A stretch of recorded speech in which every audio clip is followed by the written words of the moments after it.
Hey everyone, welcome back to Corporate Decoder. Today we're diving into a company whose accountant just said we're not going to do the work anymore. It involves late reports, unpaid bills, and a company trying to find someone new to check their books. Sounds like fun, right? Before we jump in, if you like getting the real story from corporate documents, hit that subscribe button. Also, come join our Discord channel. The link is in the description below. It's a great place to discuss company moves and decode the world of finance together.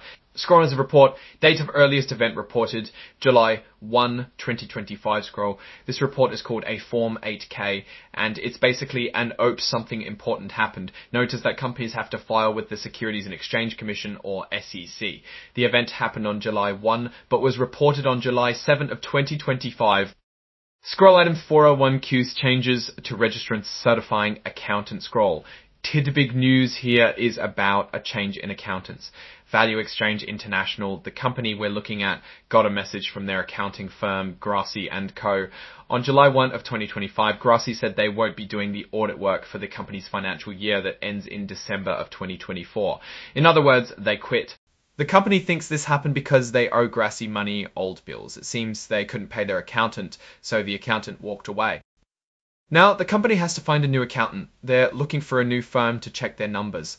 Once they find someone, they'll let Grassi talk to the new firm. This way, the new accountant can get all the details they need to understand the company's finances. There's more. Value Exchange International is also trying to finish their overdue reports. They need to file their annual report called a Form 10K for the year that ended in December of 2024. Plus, they need to file a quarterly report called a Form 10Q for the quarter that ended in March of 2025. So they're behind on their paperwork. The company says that in the past they didn't have any disagreements with Grassi about how they were doing their accounting. They also say there were no reportable events, which are things that the accountant would have had to tell the SEC about. Basically, everything was fine between the company and the accountant before they got fired. It means they follow accounting rules as should be.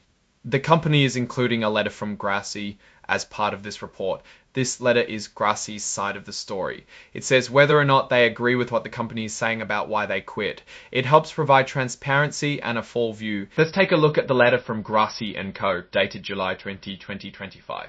It confirms that they agree with the company's statements about their departure.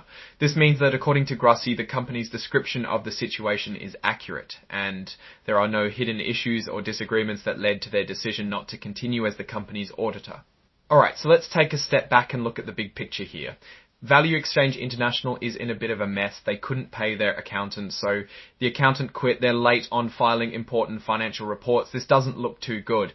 From what we can see, Value Exchange International seems to be facing some challenges. The fact that they couldn't pay their accounting firm raises questions about their financial stability. It's never a good sign when a company's bills are overdue, especially when it comes to essential services like accounting. The delay in filing their annual and quarterly reports is another red flag. These reports are important for investors because they provide a clear picture of the company's financial performance. When a company is late in filing these reports, it can make investors nervous. The company now has a big hole to dig out of and they have to find a solution immediately. The current situation isn't sustainable for long. So what do you think? Is this just a temporary rough patch or are there bigger problems at play here? Let us know your thoughts in the comments below. Also, don't forget to hit that like button if you found this breakdown helpful and subscribe for more insights into the world of corporate filings and join our Discord channel in the description down below to discuss companies with others. Thanks for watching and we'll see you in the next video.